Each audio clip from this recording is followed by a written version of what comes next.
يشبه الله البشر كلا وليس له صور لا يشبه الله البشر كلا وليس له صور وليس جسما فالحذر سبحانه رب عظيم وليس جسما فالحذر سبحانه رب عظيم سبحانه رب عظيم. بسم الله الرحمن الرحيم. الحمد لله رب العالمين، والصلاة والسلام على سيدنا محمد وعلى آله وأصحابه الطيبين الطاهرين ومن اتبعهم بإحسان إلى يوم الدين.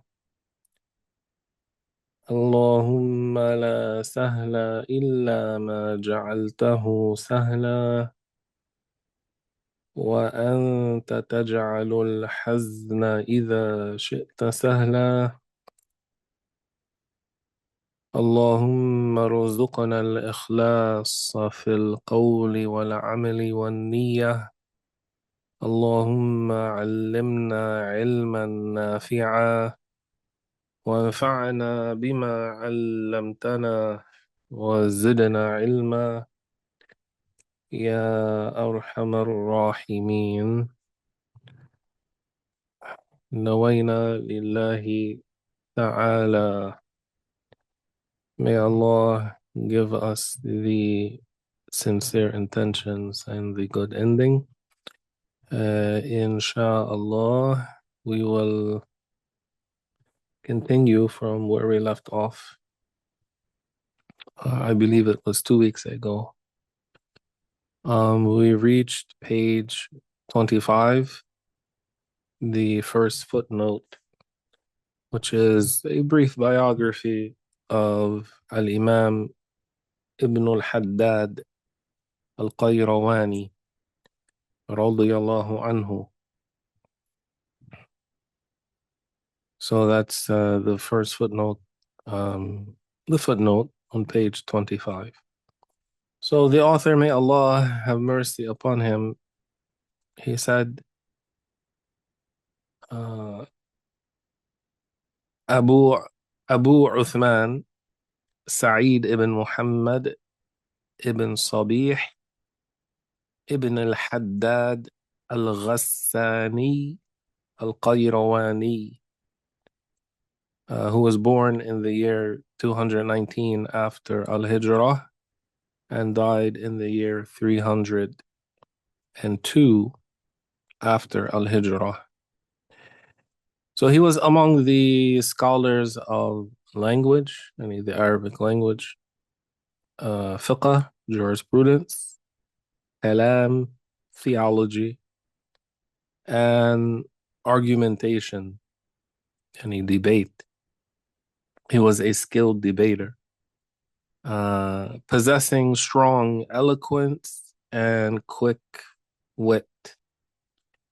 He accompanied Imam Sahnun radiyallahu anhu, who we've already mentioned several times, and we'll mention him more as we go further into the book, and praised him. So he accompanied Imam Sahnun and praised him in every possible way. Imam Sahnun praised him, Ibn al-Haddad al-Qayrawani, in every possible way. He also learned from other scholars of Qayrawan, such as Abu Sinan, Yazid ibn Sinan al-Azdi.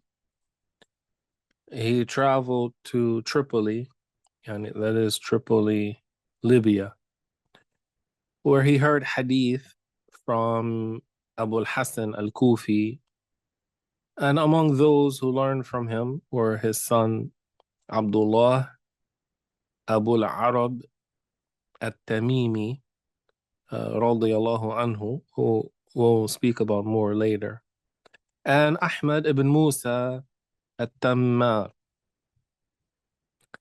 When the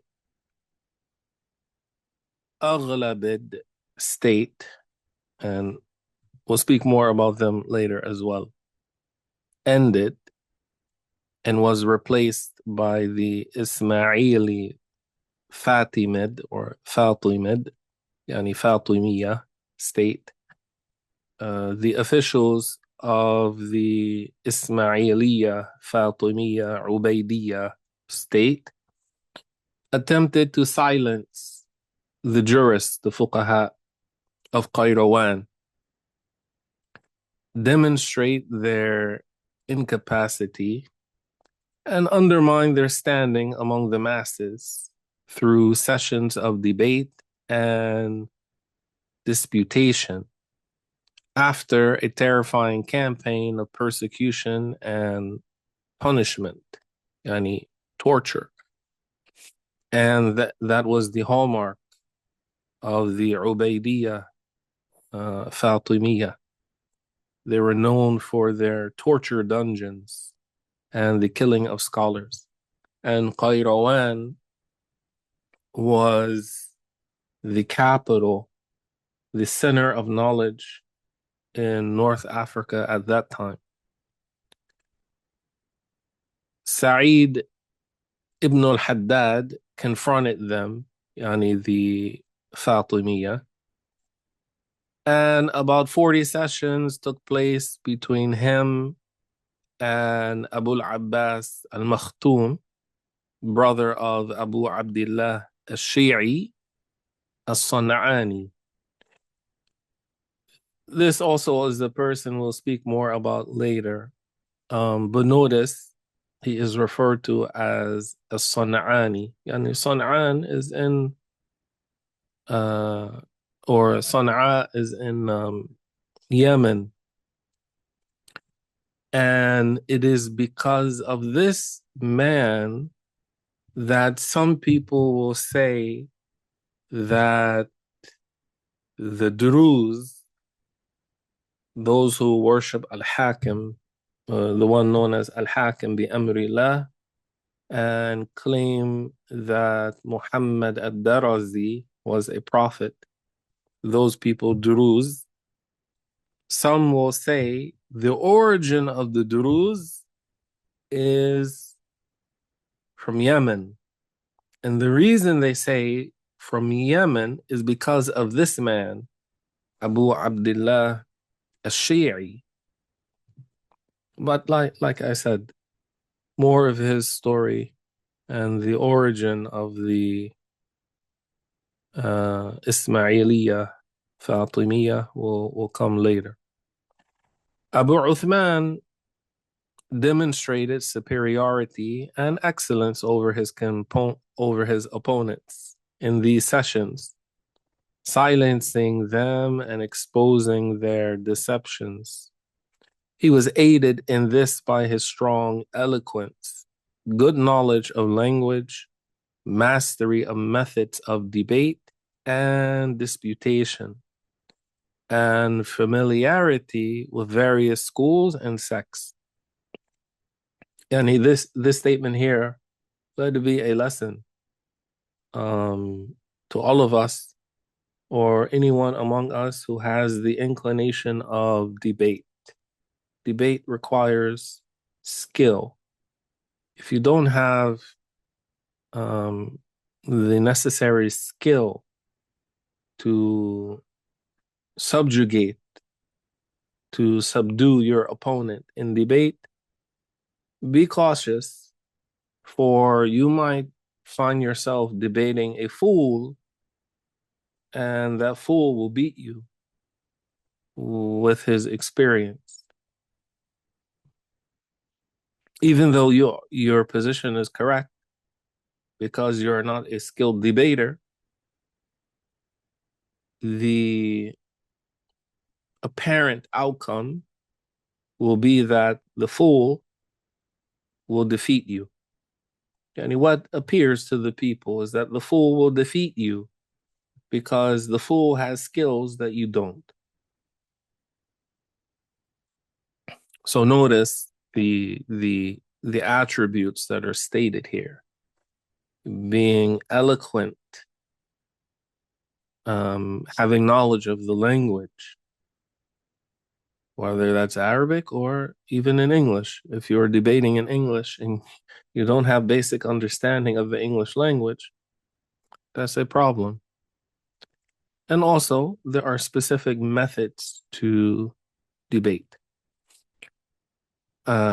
He defended the Sunnah and resisted the deviation and corruption of the Batini Ismaili doctrine until the people of Qayrawan compared him to Imam Ahmad ibn Hanbal during the days of the Inquisition, yani the Mihna, when the Mu'tazila gained control over appointing judges in various places due to their influence with the Abbasid caliphs. And so they would call scholars and inquire about their position related to the Quran. Is the Quran created or not? And some of the scholars, they, out of fear, they gave in. Some would say it is created out of fear. Some would equivocate. They would give expressions that appear to be in compliance with the Mu'tazila, but in reality, their intention or their creed was sound. However, they fell short in doing that because the people take the scholars as their guides and their example. And Imam Ahmad radiallahu anhu was fierce and stern and steadfast in the face of this inquisition of the Mu'tazila.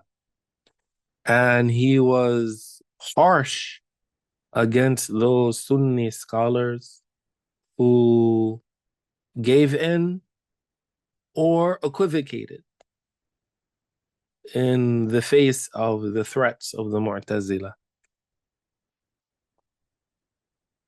Radiyallahu anhu. Before this, he had debates with the Mu'tazila, yani Ibn al-Haddad al-Qayrawani, who believed in the creation of the Quran, such as Judge Abdullah ibn Harun al-Kufi, Abdullah al-Ashaj,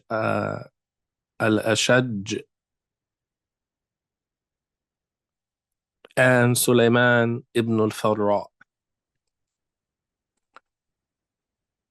As for Darras ibn Ismail, so this is the footnote on page 21. As I mentioned last week, the other scholars that are mentioned here, their biographies will come later. So I did not, those who are not mentioned with more details later in the book, I relegated their biographies to footnotes. This is why they're being mentioned as such here. So Darras ibn Ismail Abu Maymuna, he was from the city of Fez, and he fasts. He heard hadith from the scholars of his homeland and in Ifriqiya, which is Tunisia, from Abu Bakr ibn Labbad and others. He heard from Ali ibn Abi Matar in Alexandria, yani northern Egypt. He studied the book of Ibn al-Mawaz.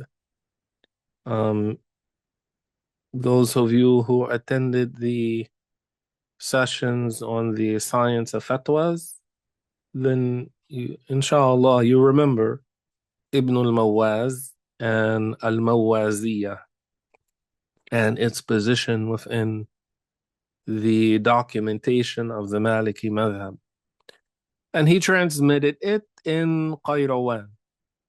Abu Muhammad ibn Abi Zayd al-Qayrawani heard it from him, as did Abu al-Hasan al-Qabisi, the two shaykhs of the Malikiyy, and others. He entered al-Andalus as a mujahid and as a student. So, in other words, he went to the frontier of the Muslim lands, not only to fight in jihad, to expand the land of the Muslims and defend its borders, but also to acquire the knowledge from the scholars who were in the Muslim armies and who would defend the borders of the Muslims. Remember, that was the position of al-Awza'i radiyallahu anhu. Why did al-Awza'i live in Beirut? Why did he live on the shore of the Levant? Because he was guarding the frontier of the Muslim lands in case crusaders would approach on ships from the Eastern Mediterranean toward the Eastern Mediterranean shore. So other scholars, we mentioned Ibn al-Juzay al-Maliki radiyallahu anhu as one such scholar who loved to fight in jihad. And this is also a theme that will come up frequently: the defense of the Islamic borders, the care that some of the rulers took in making jihad, whether it was to expand or defend, and not to neglect that, and how that was a means for blessings and mercy from Allah for the Muslim Ummah. And as you can see nowadays, too many of the Muslims, they want to enjoy the dunya and be like the Parisians, the inhabitants of Paris. So he traveled back and forth on its frontier, and Abu al-Faraj ibn Abdus heard from him, as did Khalaf ibn Abi Ja'far, and more than one scholar. Abu Maymuna was among the distinguished memorizers and outstanding imams among the people of virtue and religion. When he arrived in Qayrawan, people discovered from his memorization something remarkable, to the extent that it was said there is no one in his time more memorizing ahfal than him. His lodging was with Ibn Abi Zayd, and his superiority over the people of Qayrawan became apparent, as well as his excellence over many of them. And remember, Qayrawan at that time was the center of knowledge, and numerous among the awliya lived in it, which that will come up later as well. Ibn Tabban mentioned that a man saw in a dream that the sky and earth were weeping as he was returning from Hajj. He asked about this and was told for Abu Maymuna, Darras ibn Ismail, though they had not known of his death. And indeed, he had died. May Allah have mercy upon him. His grave is at Bab al-Futuh, beside the wall outside the city. And he has a masjid, a mosque in Fez or Fas, that is named after him. Radiyallahu anhu wa ardah. Okay. So now, so I finished the footnote. Now I'm going to continue from the top of page 27. So the researcher, the author says, encounters the history of the Ashcariyy, the Asha'ira, and the history of their scholars, whether in the East or the Maghrib, the West. The issue of sources, if we do not say the dilemma of sources. Specifically, regarding the topic of Ash'ariyism, in the Islamic West, we have found sources considered authentic. Still, the approach followed by some opponents of al-Hasan al-Ash'ariy's methodology and the Ashcariyyah and their way has found a means in their writings to produce confusion about those defenders of the doctrine of Ahl Sunnah wal Jama'ah and those who clarify and explain its sound principles. So, some of this we have already explained, but it will be made clear further in this coming section. We will use the position on Ibn Tumart and his Ash'ari orientation to present it as a model for the misconceptions that sources are filled with and what follows them in modern studies. And so if you look in some books written by Sunnis, so the default assumption in history books is they are generally reliable people. However, you find all types of errors, lies, rumors, and misconceptions filled with these books about Ash'ari scholars in the Islamic West. And Ibn Tumar's situation and how he is represented in some of these history books is perhaps the one that stands out the most. So this is one of the reasons why there's going to be focus on him.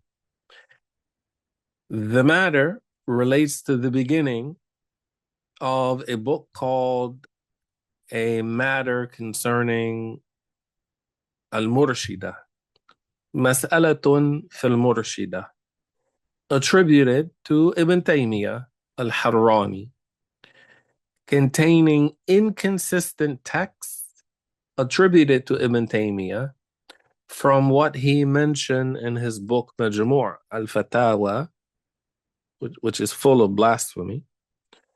The authors or the book's editor presented it in Ibn Tumar's biography from al-Dhahabi's book Siyar A'lam al-Nubala, and did not mention from where Ibn Taymiyyah derived his information or what his chain of authority and his chain of narration, his sanad or isnad, was in it. Nevertheless, in other words, Ibn Taymiyyah made claims. Al-Dhahabi conveyed the claims of Ibn Taymiyyah without any confirmation or verification. They're just claims of Ibn Taymiyyah. Nevertheless, he heaps accusations showing that Ibn Tumart was a liar, deceiver, and bloodthirsty without right, speaking to the dead in their graves, saying, and he permitted himself to show them types of tricks, to call them to religion with them, and meaning to his religion. So he would come to the graves, burying people in them and conspiring with them to speak when he called them, and testify to what he requested of them, such as testifying that he was the Mahdi, whom the Messenger of Allah sallallahu alayhi wasallam gave glad tidings of. So when those Berbers believed that the dead were speaking to him and testifying to this, their belief in him and obedience to his command became great. Then those buried ones, he would demolish the graves over them, so they would die and not reveal his matter, not expose him. He believed that the blood of those people was permissible without this, and that it was permissible for him to show falsehood, so those ignorant ones would rise to support and follow him. Okay.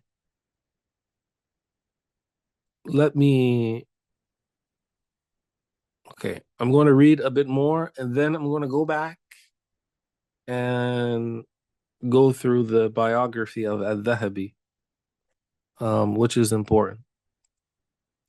Ibn Taymiyyah's death was in the year 728 after al-Hijrah, while al-Dhahabi died in the year 748 after al-Hijrah, and his birth was in the year 673. So they were contemporaries. Al-Dhahabi transmits in his biography of Ibn Tumart statements close to Ibn Taymiyyah's expressions, if they were not the same ones, and almost verbatim.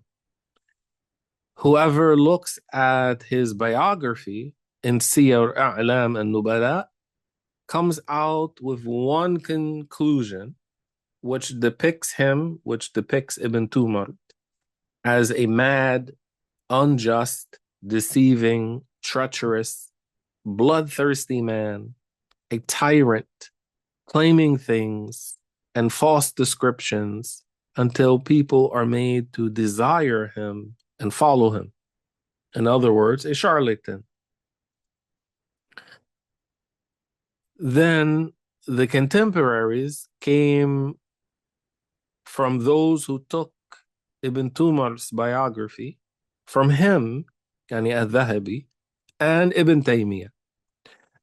So they followed their path without clarification or proof, for their pens to write the same expressions that were promoted before, and to grieve over the survival of Ash'ariyism, yani because they were opponents of the Ash'ariyy, and its continuation to our day, and that it became the official school in the Maghrib.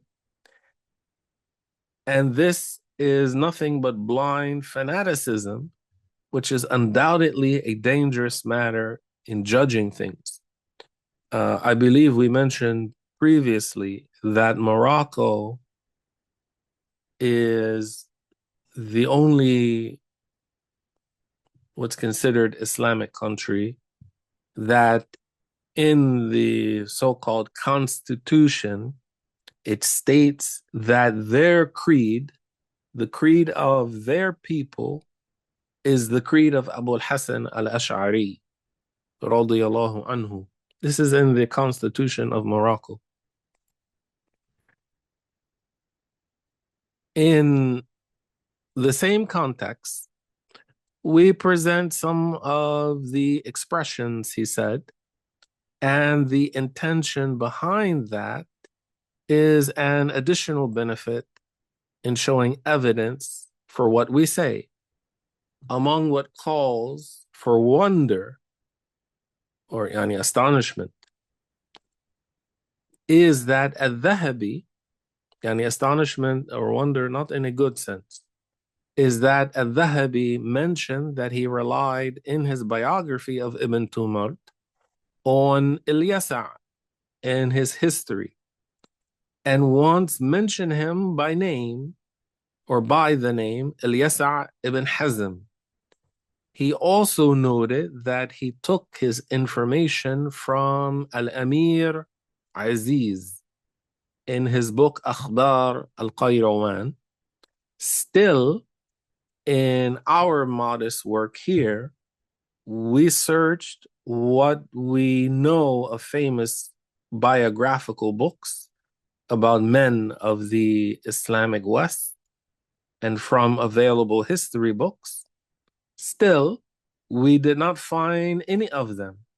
For al-Dhahabi used the expression Ilyasa, said, Qala Ilyasa.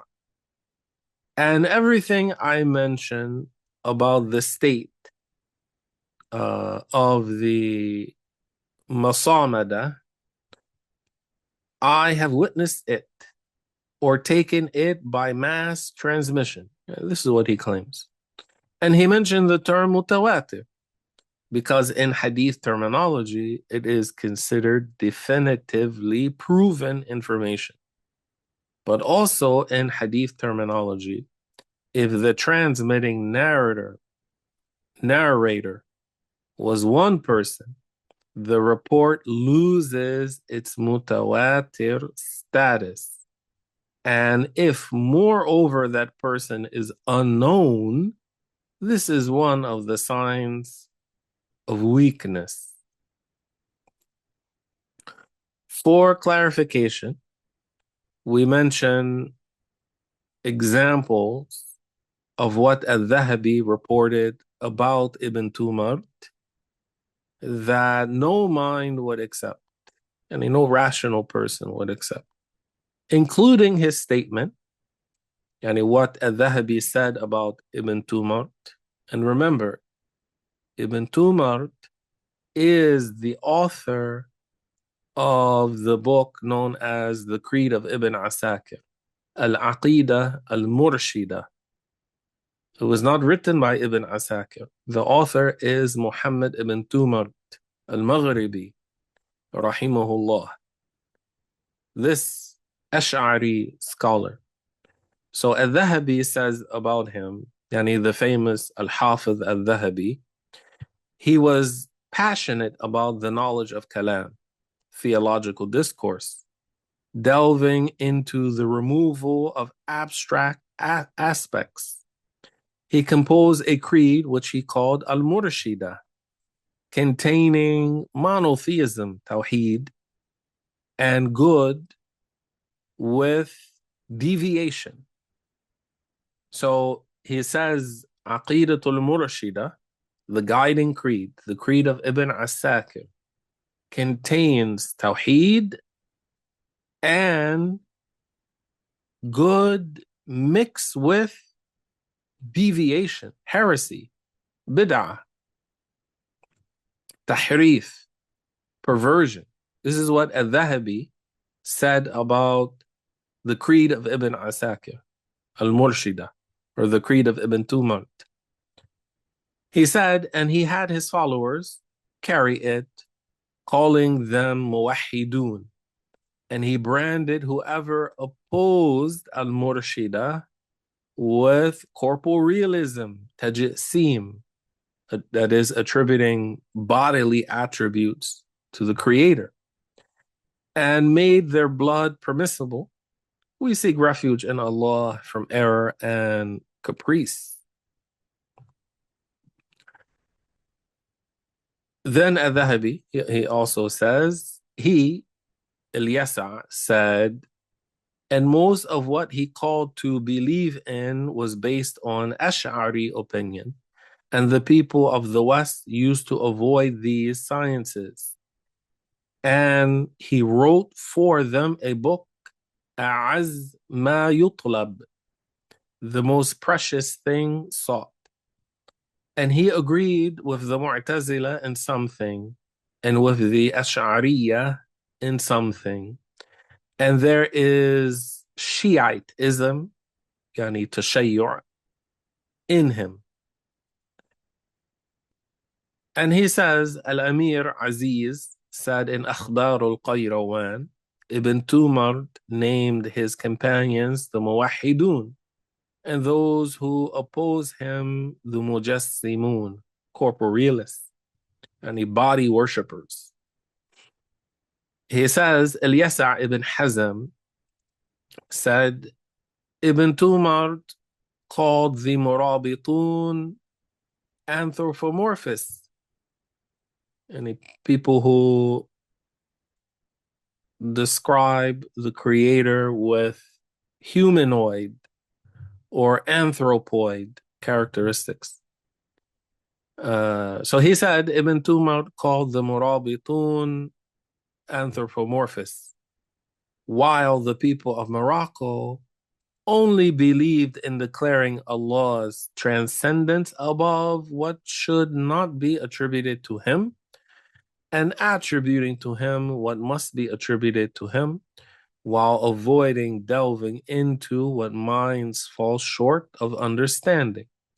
Until he said, so Ibn Tumar declared them unbelievers for their arrogance of emergence and quality, and emergence, huduth, being originated, being created, and quality, and the arab, the qualities of bodies or the attributes of bodies or bodies or particles.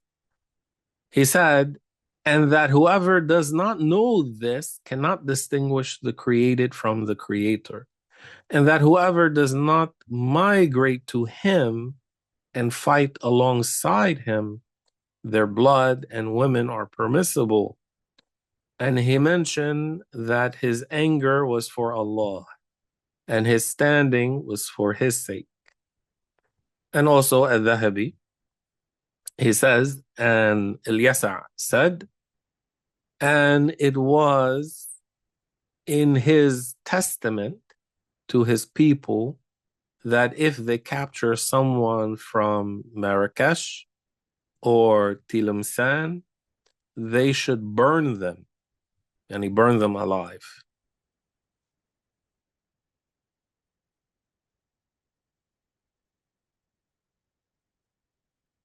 Okay, so let's see. Okay, so let me stop here, and I'm going to go back, and I'm going to mention the biography of al-Dhahabi.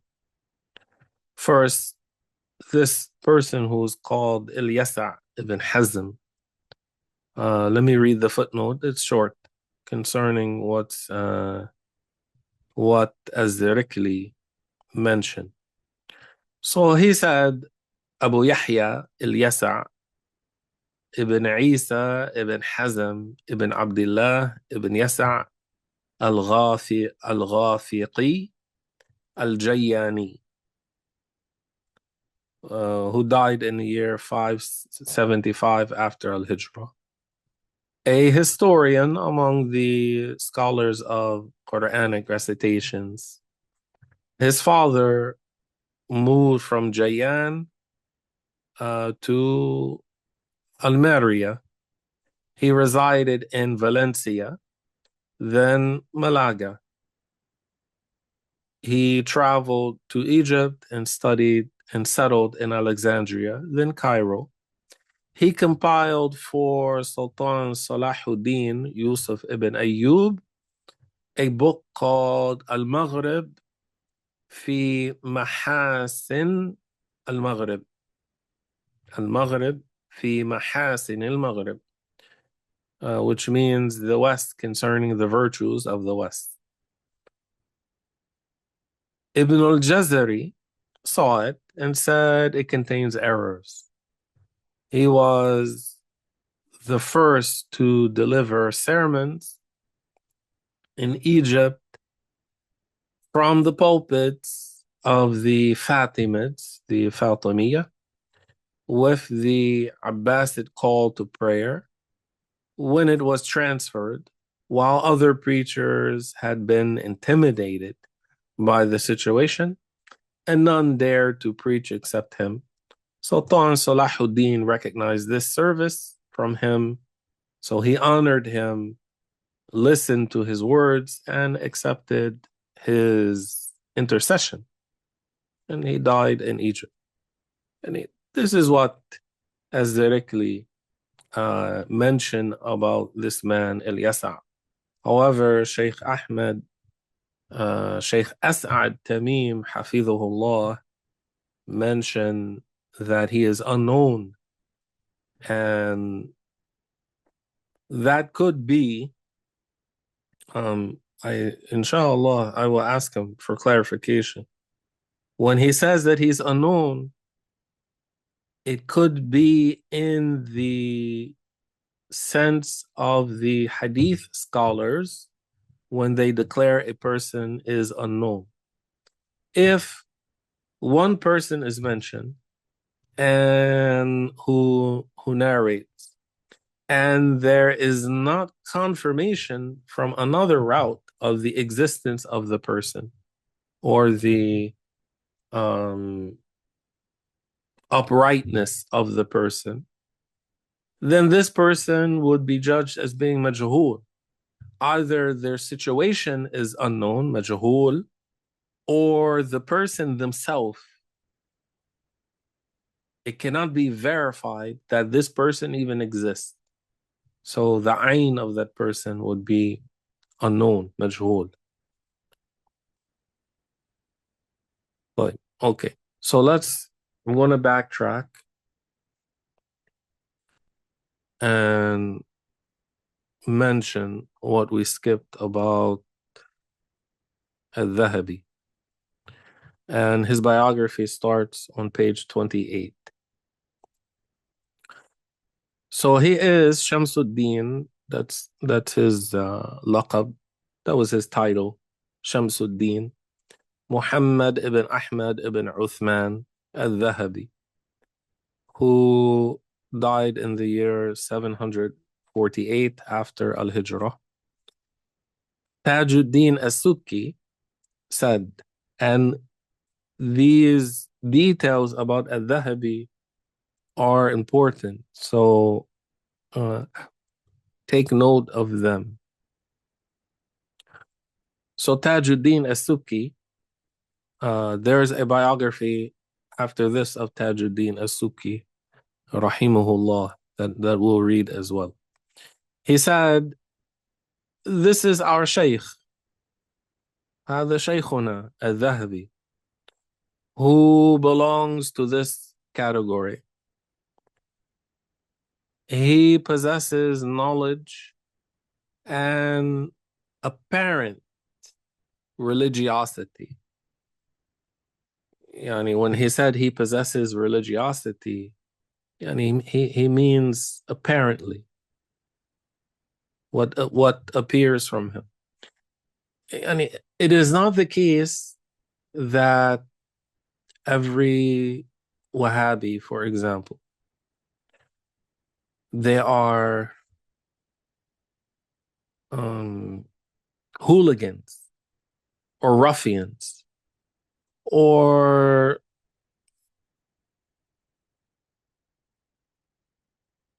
street thugs. Not all of them are like that.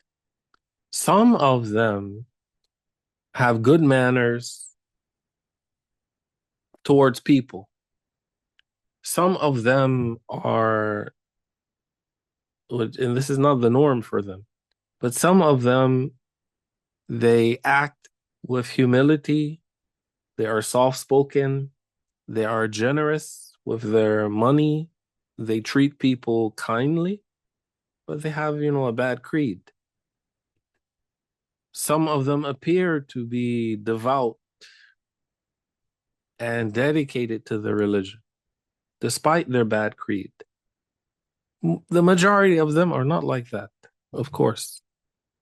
So, don't be surprised when you find in some of the writings of the scholars, when they speak about the outer appearance of a person, they are fair in their assessment. They won't accuse a Wahhabi of being a liar if the Wahhabi is not a liar in the sense that they don't lie to the people concerning their dealings with the people. If a person has a bad creed, then they are lying about the religion. Inshallah, this is clear. So, Tajuddin as-Subki, he says, this is our Shaykh al-Dhahabi, who belongs to this category. He possesses knowledge and apparent religiosity, but he exhibits excessive bias against Ahlul Sunnah, So when people ask, is a Wahhabi a Sunni? The answer is no.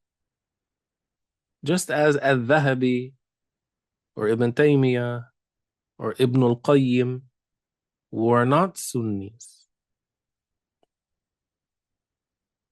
Tajuddin as-Subki, he says he was biased against Ahlul Sunnah.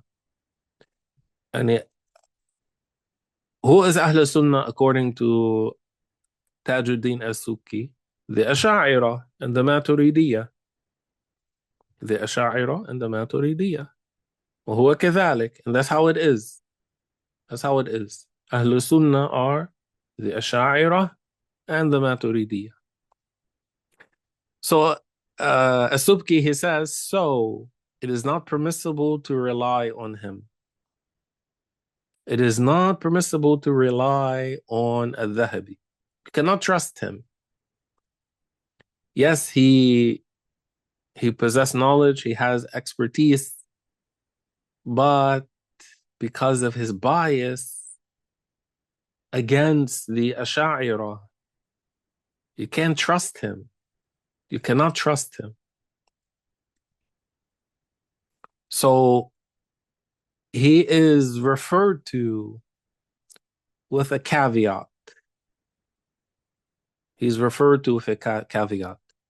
You don't refer to him like you refer to an-Nawawi, or like you refer to al-Hafiz al-Hakim, al-Naysaburi, or Imam al-Bukhari, for example. Al-Dhahabi is not like that. So as-Subki, he continues to say, I copied from the handwriting of Hafiz Salahuddin Khalil ibn Kaykaladi al-Ala'i, and the famous Hafiz al-Ala'i, what follows. So al-Ala'i said or wrote, the Shaykh Hafiz Shamsuddin al-Dhahabi, I do not doubt his religion, piety, and carefulness in what he says about people. This is what al-Ala'i said.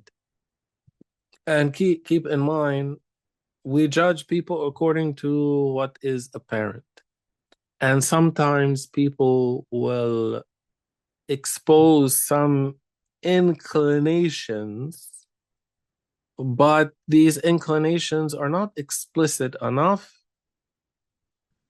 to the extent that one would say that this person committed blasphemy, they are outside of Ahl Sunnah and the like. So he is speaking from what he observed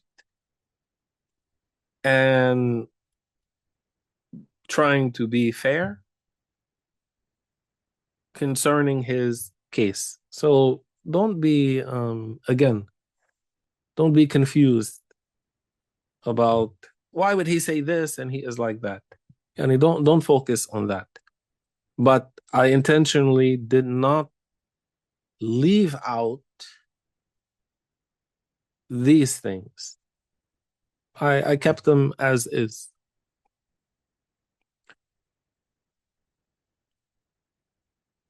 So he said al-Ala'i about al-Dhahabi. However, the doctrine of affirmation, ithbat, has overwhelmed him, and meaning he was excessive and extreme. He exaggerated, along with hostility to allegorical interpretation, and a ta'wil, and neglect of transcendence, tanzih,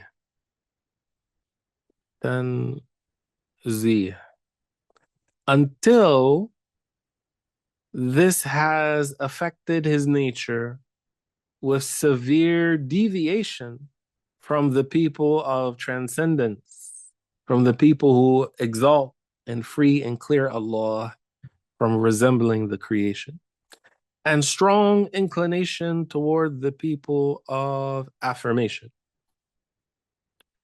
And what, if you're not familiar with this type of term, that Ahlul Ithbat or Ashabul Ithbat, sometimes this term is used to refer to the people who are against ta'wil for the narrations that speak about the attributes of Allah. Some of these people who are against ta'wil, they do tafweed. They say, Allah knows what it means. I'm not saying what it means. I confirm what came in the authentic text. I believe in it, and I leave it like that. Some people are like that. Others, they go to the extreme and they take things literally to the extent that they believe that Allah is a physical body or entity that has form and shape and dimensions and other things. This is what he's referring to. He said, when he writes a biography of one of them, and one of the people of ta'wil, one of the Asha'ariyy, one of the people of tanzih, he elaborates, or sorry, let me repeat. He's mentioning people who he is labeling as people of ithbat. Really, what he's alluding to is people who liken Allah to the creation. That's what he's alluding to. So he said, and people who are against ta'wil, especially among the Hanabila, those who claim to follow Imam Ahmad. So he said, when he writes a biography of one of them, he elaborates in describing him with all the virtues that have been said about him, exaggerates in his description, overlooks his errors, and interprets for him whatever is possible.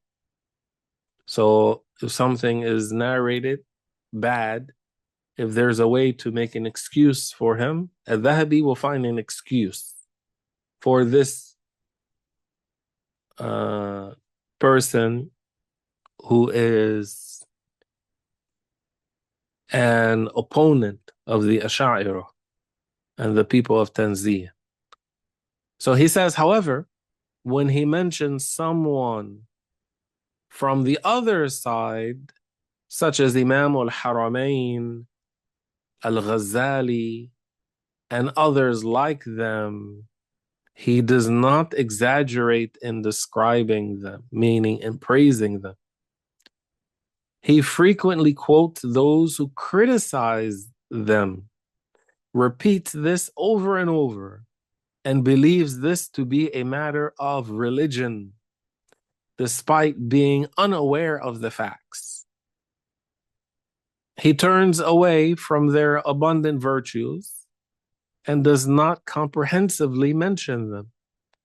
If he, when he says he does not comprehensively mention them, what he means is al-Dhahabi would attempt to diminish the status of Imam al-Haramain.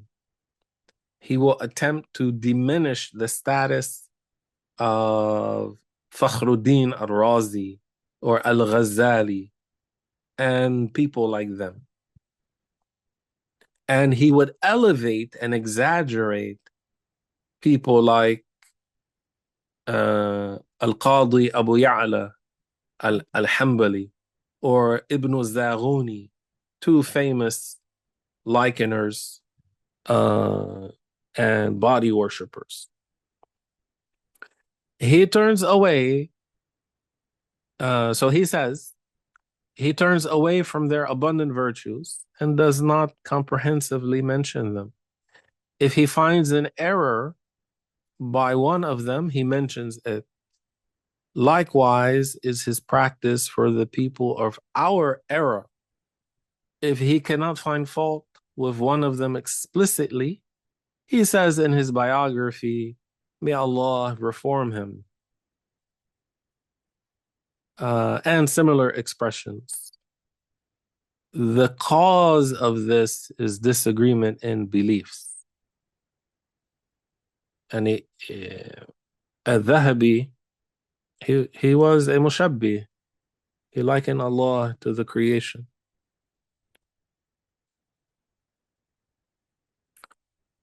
The situation regarding,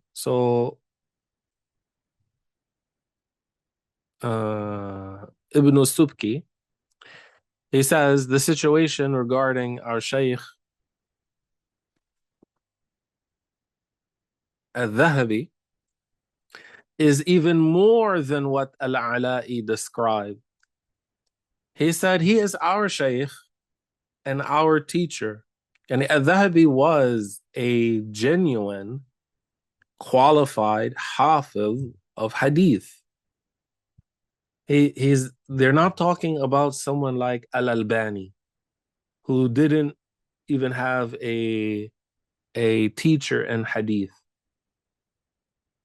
All he did was read books in a library. He had no one to teach him, but he claimed to be a scholar of hadith. Al-Dhahabi was not like that. He was really a hafiz of hadith. And this is why he was sought and people took knowledge from him.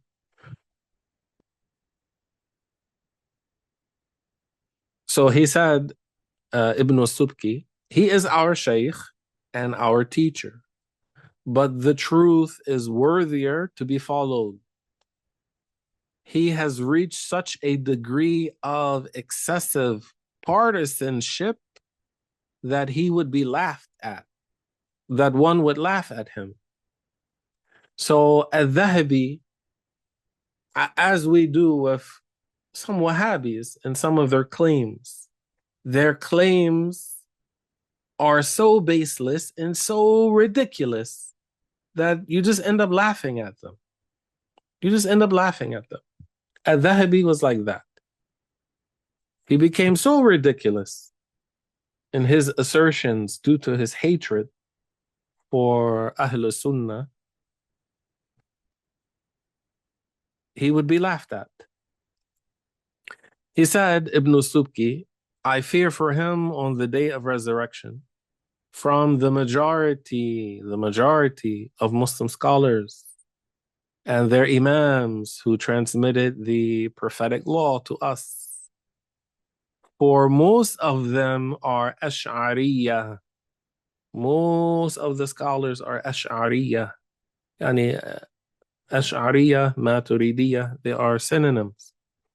And when he encounters an Ash'ari, he leaves nothing standing.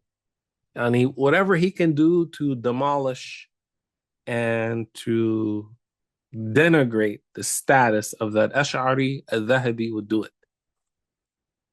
He said, what I believe is that they will be his adversaries on the day of resurrection before one with whom perhaps the lowest of them in his sight is more worthy than him.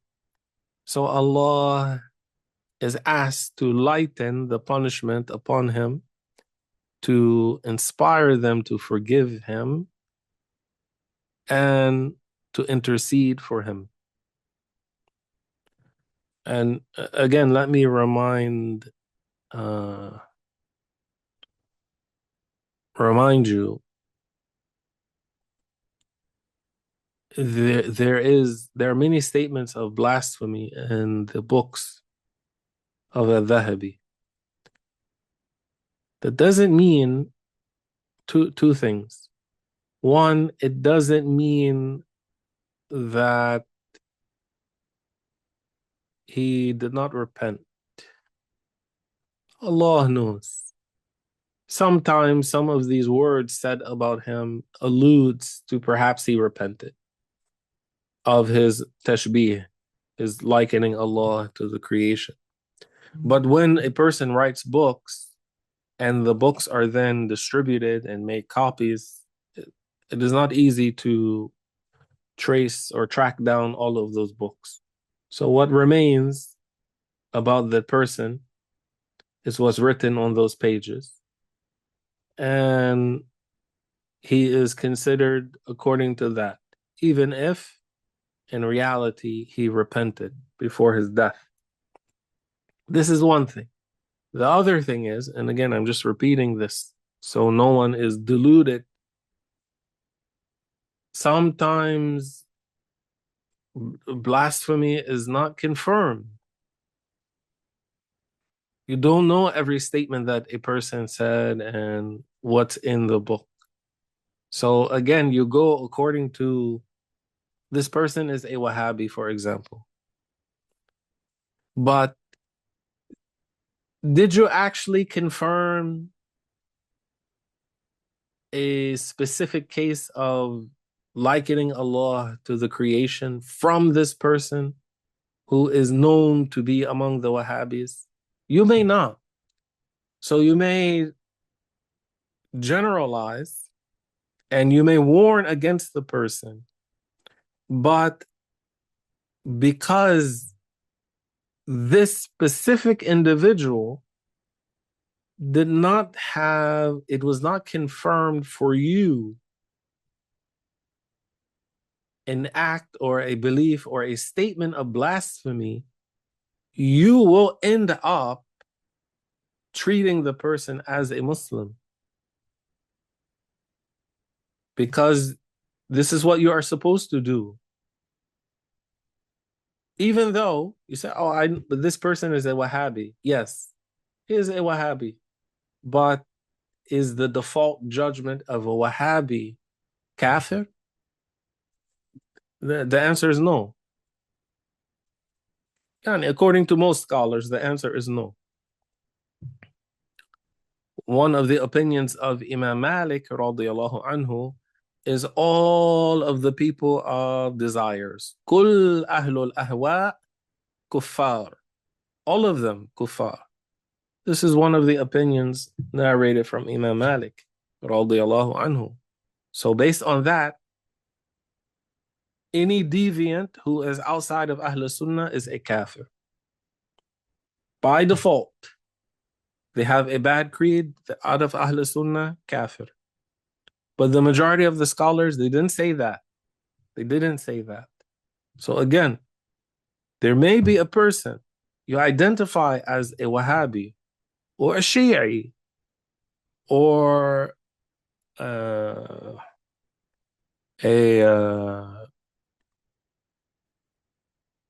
Mu'tazili. Yani, you don't find Mu'tazili nowadays, really. Or a Khariji. So you label the person, oh, this is a Wahhabi. This is a Wahhabi. But did you hear the person say blasphemy? So you judge him as a kafir? No, you just know the person, he is calling to the so-called da'wah to Salafiyah. And he is a Wahhabi. But you didn't hear him say clear blasphemy. Did two trustworthy Muslims testify to you, inform you? They witnessed blasphemy from the person? No. So how are you going to treat the person? As a Muslim, unless blasphemy is confirmed. So, yani, be mindful of these things. Be mindful. Yani, I don't want any of you to hear these statements of Ibn Subki or read them and then think, oh, but al-Dhahabi was a mushabbih, there is tashbih in his books. Why is Ibn Subki saying perhaps the Ash'ari scholars will forgive him on the Day of Judgment or ask Allah to forgive him? I mean, there are a number of possibilities. There are a number of possibilities.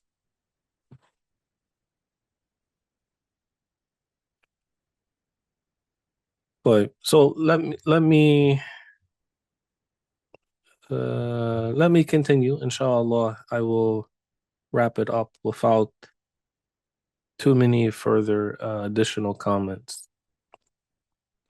So he says, as for al-Ala'i's statement about his religion, piety, and carefulness in what he says, he said, I used to believe that and would say regarding these things that perhaps he believed them to be religion.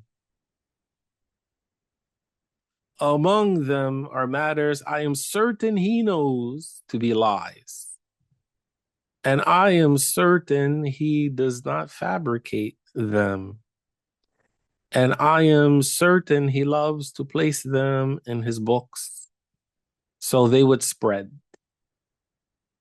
And I am certain he loves for the hearer to believe their authenticity out of hatred for the one being discussed and to turn people away from him.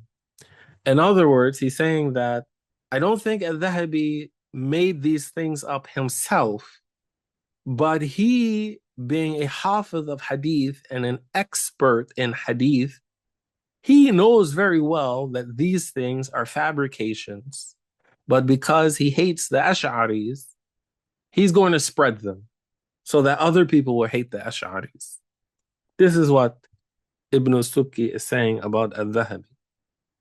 He said this is combined with his limited knowledge of the meanings of expressions and his belief that this is something that necessitates supporting the creed that he believes to be true, along with his lack of practice in the religious sciences.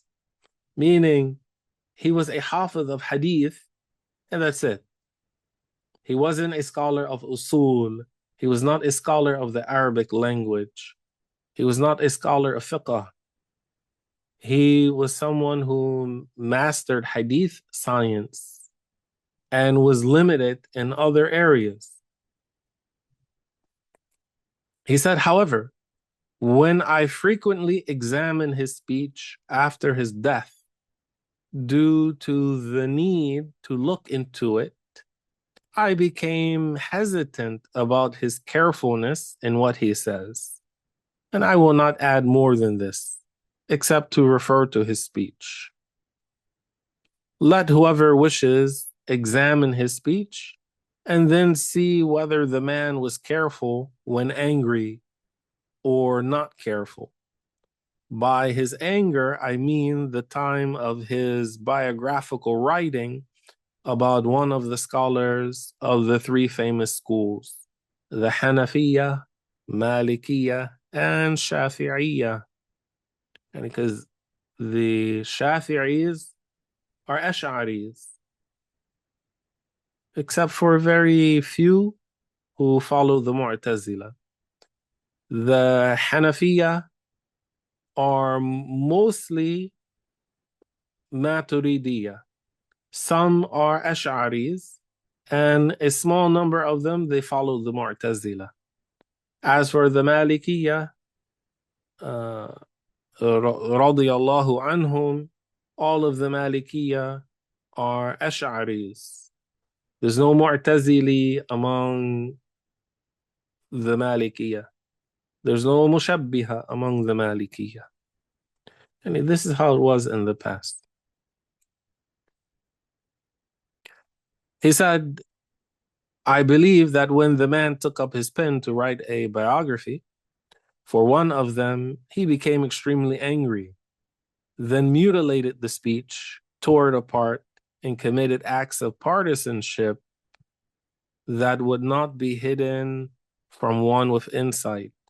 Moreover, he is not an expert in the meanings of expressions, as he should be. So perhaps he would mention a word of disparagement that if he had understood its meaning, he would not have uttered it. He said, I am always amazed by his mention of Imam Fakhruddin al-Razi in his book Al-Mizan among the weak narrators, and likewise as Saif al-Amidi. I say, yani Ibn Subki, I say, by Allah, how amazing.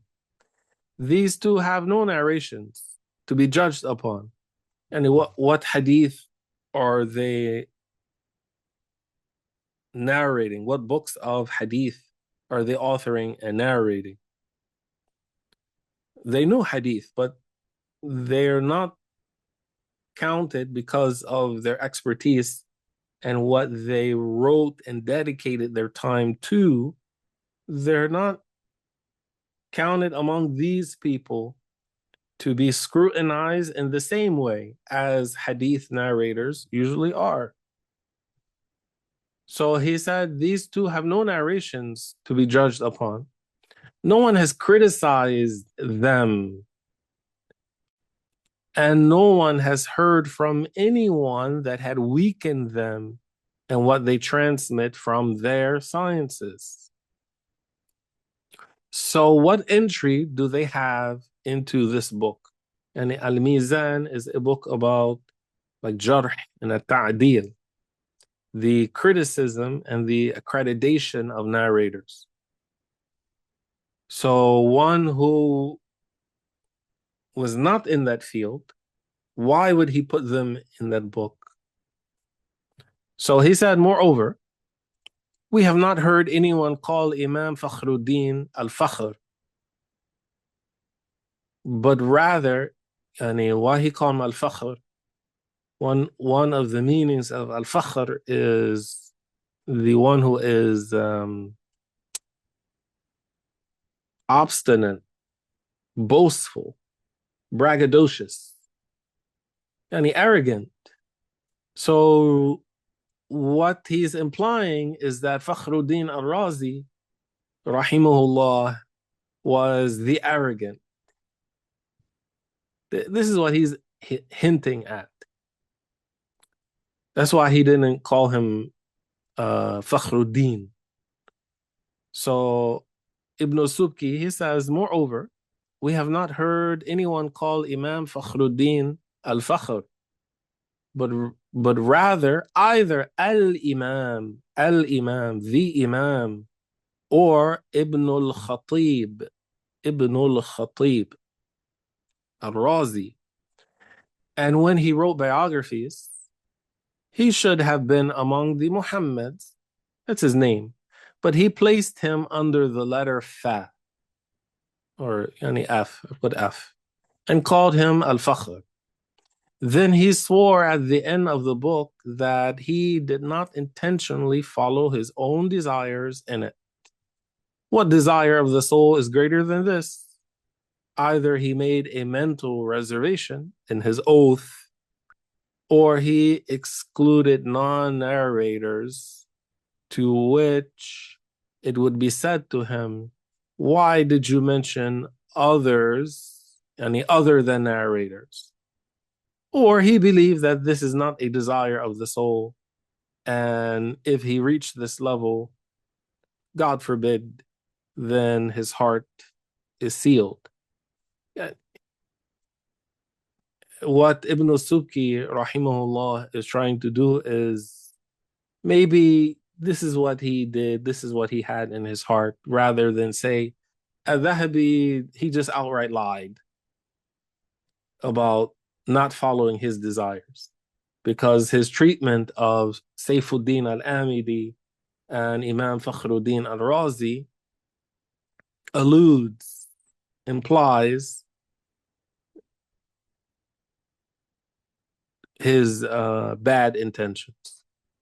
Lastly, Shaykh Abu al-Hasanat al-Laknawi, rahimahullah, who died in the year 1304 after al-Hijrah, he said, as-Suyuti's statement in Qum' al-Mu'arid بنصرة ibn al-Farid, which means suppressing the opponent by supporting Ibn al-Farid.